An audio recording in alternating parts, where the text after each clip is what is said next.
Welcome to the Extra Mile podcast for bar exam takers. There are no traffic jams along the extra mile when you're studying for your bar exam. And now your hosts, Jackson Mummy and Megan Saya from Celebration Bar Review.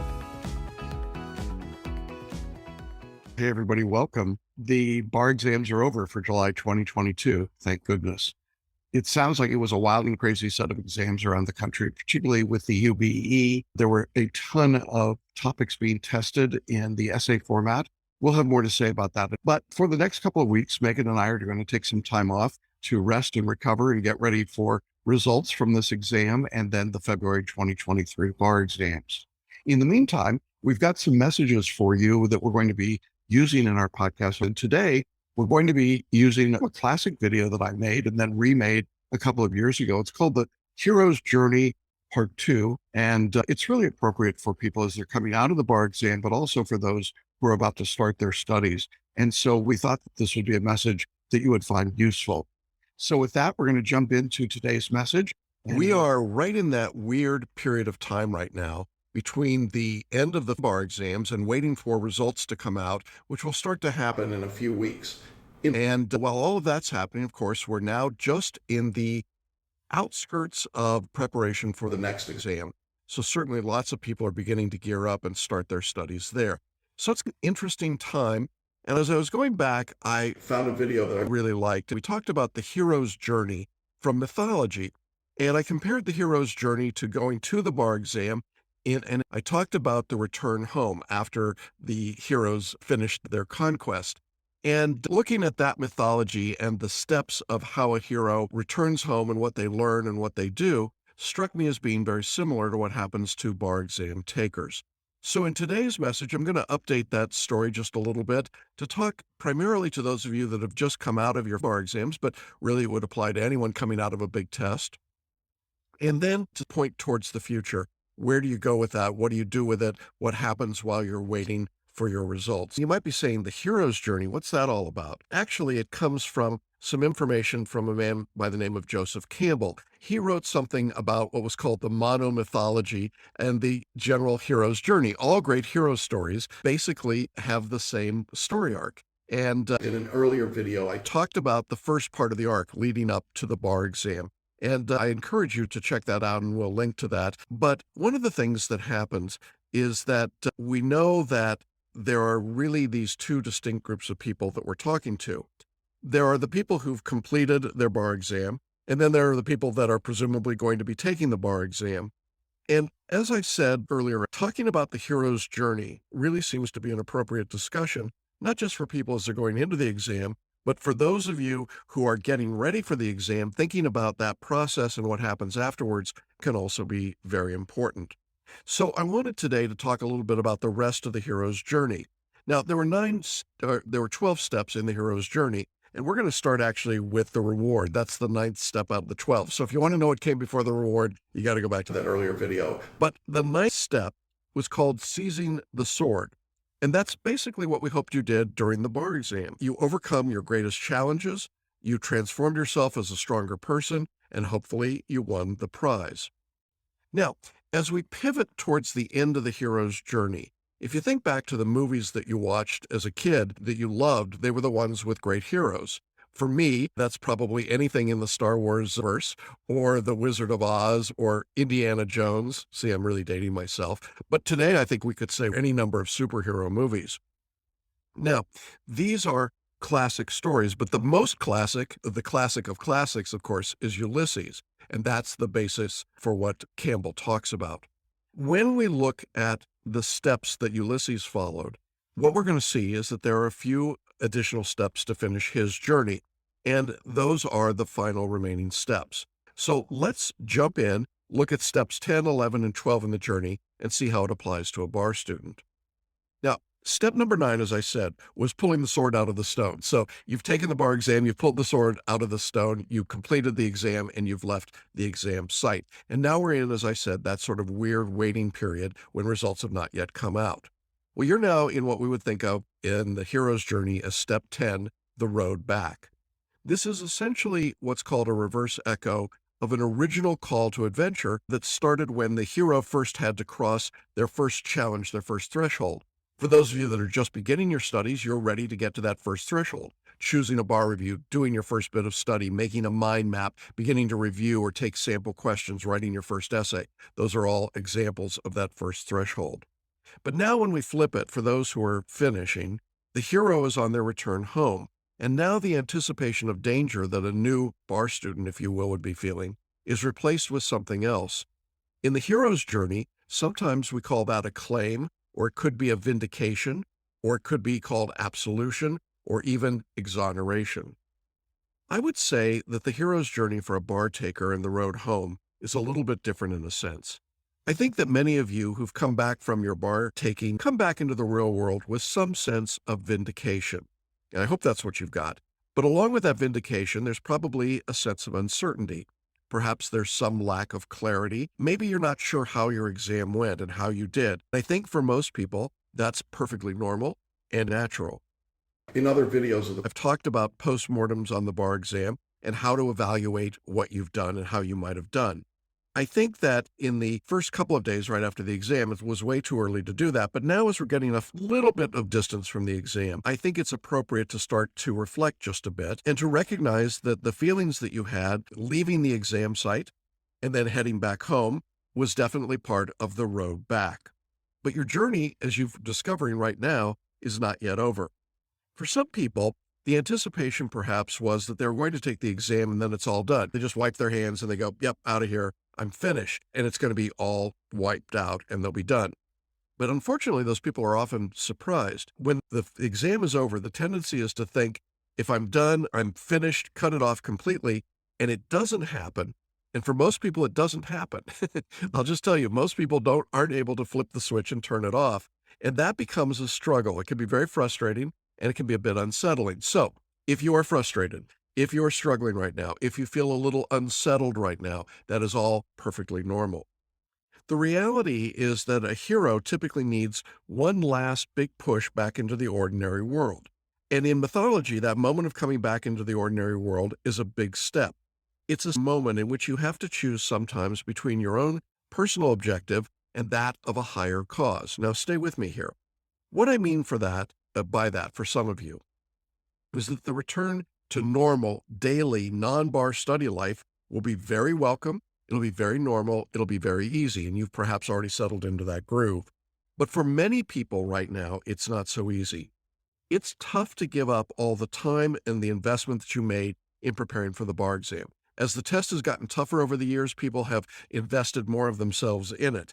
And so when you put so much into your preparation, it's hard to know what to do with yourself when it's all over.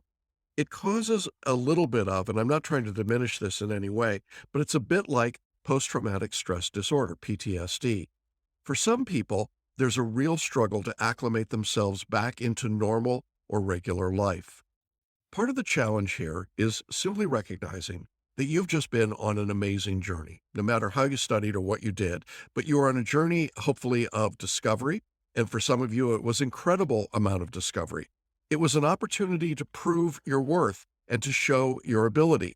And then all of a sudden, in a matter of 1 day or 2 days or 3 days, it's over. It's done. And now you're sitting around waiting for someone to exonerate you or vindicate you or to affirm what you thought was true. And that makes it so difficult to wait, doesn't it? So as we come into this transition time, if you've just taken the bar exam, you're going to find that it's actually pretty common to become almost narcissistic, to feel a little estranged from the other people in your life, to not know how to explain the experience you've just had to them if they've never been through it. Or even worse, sometimes they have been through it and they've passed and you haven't, and now you're trying to justify what you did and how you did it. You might find that some of the people in your life, even now a couple weeks after the exam, are still a little awkward and a little gun-shy around you. There's a bit of feeling timid or being tentative in the way that they deal with you, and it can frustrate you. In fact, it could make you angry. If so, it's maybe a result of the way that you were behaving before the exam, right before the exam or in the run-up to the test. This is a good time to stop and go back and actually think a little bit about that. How did you behave? How did you treat the important people in your life? How did you handle coworkers? How did you handle family? How did you handle the stressors of the world around you? Did you yell at your barista? Did you yell at your bar mentor? What did you do? And it's not uncommon for those things to have happened. And so it's going to take a while to reacclimate yourself and to reacclimate those around you to who you really are. And you need to be aware of that. Sometimes it's necessary to just stop and say, you know what? I think maybe I was a little bit of a jerk before the exam, and I apologize for that. Nice me is back. I think it's important to make that acknowledgement if that happened to be your situation. One of the ways that I think you can make that road home, that journey back a little better, is to simply take the view of a higher cause, a bigger picture view. And in order to do that, what you want to do is to frame the experience this way. You went out, you did the best work that you could do, and now it's not in your hands any longer.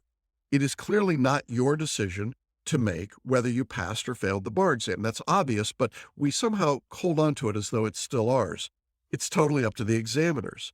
So what we're looking for at this point is the ability to stand back and say, I did my part and now I'm done. If you can reach an accommodation mentally with yourself about that, it makes the road back a lot easier, but it's no less significant in order to do it. But the longer you hold on to this view that it's still in your control, the more frustrated you're going to be and the harder this waiting period will become. So that's the 10th step in the hero's journey. And by the way, don't you love that we can equate a bar taker to a hero? Typically, we wouldn't think of bar takers as being heroes, but in my world, after 30 plus years of doing this, I think bar takers are incredible heroes. And the stories and the things that they've done make them ultra heroic. So definitely I want you to be aware of that. The 11th step, which Campbell calls the resurrection, is for many people the climax in which there's this final and most dangerous encounter, typically with death in a storyline of heroes. But it also represents something typically greater than the hero's own existence. The outcome in a story would have far-reaching consequences, both to the ordinary worlds and the lives of those that you left behind. The analogy for our bar taker is the time when your bar results are released. This is a time of great anxiety, obviously, for many of you. In some jurisdictions, we know the day that the results are being released, and so it's like a ticking clock waiting towards that moment of tick, tick, tick, boom. But then in some jurisdictions, they don't tell you the day they're going to release. It's just a big surprise. And one night, just after midnight, there's a little ping in your email inbox, and there's your result. And you have no ability to prepare yourself for it. But either way that the results come out, it's a final and a dangerous encounter, to be sure. And it's going to be something that we talk about as results start to come out, and we'll give you some strategies to deal with that particular moment and some suggestions about how to deal with it. But right now, for those of you who are sitting here waiting for results to begin to be released, it's still a long way. In most cases, we're talking at least a month, but in many cases, 6 to 10 weeks before we get to that stage. I just want you to know that the sense of resurrection of, do I have this new career now? Do I get to start my new career? Do I get my life back? What's going to happen to me? All of those things are going to be dealt with at the appropriate time. The problem is you're just not there. When you succeed on the bar, and you will, certainly part of what happens is that this success, this destruction of the enemy, if you will, whatever the enemy was for you on the exam that was attacking, you emerged from this battle, this mental battle, this physical battle, this emotional battle. And we're told typically that in mythology, the hero emerges cleansed and reborn. Now, this is appropriate, I think, because in a sense, as a new attorney or an attorney in a new jurisdiction, that's what your new life is going to be like. It's an exciting time. There's going to be a great deal of learning and opportunity. There's going to be the chance to make a difference in your legal community, but a chance to make a difference in your world and your life. The rule of law has never been more important, in my view, than it is today. The need for new attorneys, fresh blood, people that are looking at problems in new ways has never been greater. And it is a rebirth of our profession and a rebirth of your career. And I want you to know that's out there. That moment is coming. We're going to talk about it. It's certainly worth anticipating, certainly with some degree of eagerness, but you're going to have to be patient. And that's hard. If you're in a jurisdiction like California where it takes months and months to get the results, your patience will certainly be tested. All right, the final step of the hero's journey is called the return with the elixir. Don't you love that imagery? I love this because it's the stage in which our heroes return home to their ordinary world, but now they're changed, different individuals. They've grown as a person. They've learned a whole bunch of new things. And isn't that true? Didn't you learn a whole lot as you studied for the bar? They've faced terrible dangers. Didn't you do that in facing your own demons when it came to taking a test like this? They perhaps even faced some form of death, and in our case, intellectual death, if you will. and now they look forward to the start of their new life. And in doing so, the hero brings fresh hope to those they left behind, a direct solution to their problems, or perhaps a new perspective for everyone else to consider. In our program, one of the great things that I'm able to do is to interview a few of my past bar students who were successful on the exam. We do these video interviews, and I just realized the other day, we've done more than 90 of these now in the last couple of years. And when I go back and look at some of those stories, they are amazing, and the reaction to the stories are very powerful. And to me, this is a great example of the return with the Elixir. It's the opportunity for these bar takers to share with others what their particular story was. And I'll invite you to check out some of those episodes on our testimonials page, and we'll link to that. But what I want you to see is that there's a lot of information in those interviews. There's a lot of wisdom from people about the things that they learned, the elixir, if you will, that they encountered in passing the bar. Things like using PhotoReading and Paraliminals, using the intuitive approach to multi-state bar taking, studying less hours but more effectively, the elixir of learning to let go of memorization and use repetition, the elixir of using mind mapping to study rather than flashcards or some of the other older devices. These are the wisdom that come from people who've been successful. And that's something to look forward to. I had a lot of conversations with bar students in my course right before the test in which I said, picture yourself doing an interview with me after you pass. Get that idea firmly in your mind. Look forward to it. Know that it's out there for you. Now, I want to just say that while we're not at the point of results today, I want you to know that those of you who do succeed on this particular bar exam have come back as different people. But all of you have grown from the experience, whether you passed or failed. I think that in your heart that you've learned a number of things, both substantively about the law, but also in terms of yourself, about your strengths, about your fears, about what you can and can't do. Some of the great stories that I hear are from people who don't pass initially, but begin to discover that they had abilities and strengths that they didn't know, and they build on those and move towards their goal. All of you who take a bar exam face some extraordinarily difficult times, whether it's emotional or financial or time-wise or just the fear of the unknown. But the point is we do it because we want to look forward to a new life. Obviously, I also have to talk about those who do not succeed on the bar, whose results are not favorable. We certainly have plenty to say about that, and we've got different messages in our course and different ways that we'll be talking about that. Your journey will simply cycle back around, and you'll make another run at the sword, the reward that comes from seizing the sword. That will happen. Just know that for those who are successful, their journey will ultimately culminate more by what they give back and what they're able to share and demonstrate, both as members of the bar and as passing bar takers, and that will be your future as well. It's a lot of fun for me to work with students going through and leading up to the bar exam. And when we get to this interim point, as I said, it's an odd time for me because I've just finished working with all these people who were at the end of their journey. They were really heroes. They had so many skills and abilities. They were confident and excited, and they're really ready to seize the process. And then I cycle back to the beginning, and I've got the very first steps for students as they're starting out, the fear, the anticipation, and so on. But it's always an interesting process to move from this into now the waiting, and then the start for new people who are just starting to figure out what they're going to do. But for those of you who finished taking your bar exam in the last few weeks, congratulations. I want to say that before results come out, because what you did in getting to the exam, taking the test, doing your best work is a great accomplishment. I want to invite those of you that took the exam, settle back into the world. Keep your mind on things other than the bar exam. Results will be here soon enough. We'll be talking about that as we get closer to all those dates. We'll share that information. But I want you to know that it's okay now to let go of the bar and to start to work and think about the rest of the world. And for those of you that are just starting your journey, know that we've got an exciting journey ahead of us. You're going to learn things about yourself. You're going to learn things that you didn't think you could do. You're going to push yourself in ways that you never imagined possible. And you will get to go on this journey, the hero's journey, and see and reap the rewards. Thanks for being with us today. Thanks for listening and watching the Extra Mile podcast for bar exam takers at celebrationbarreview.com.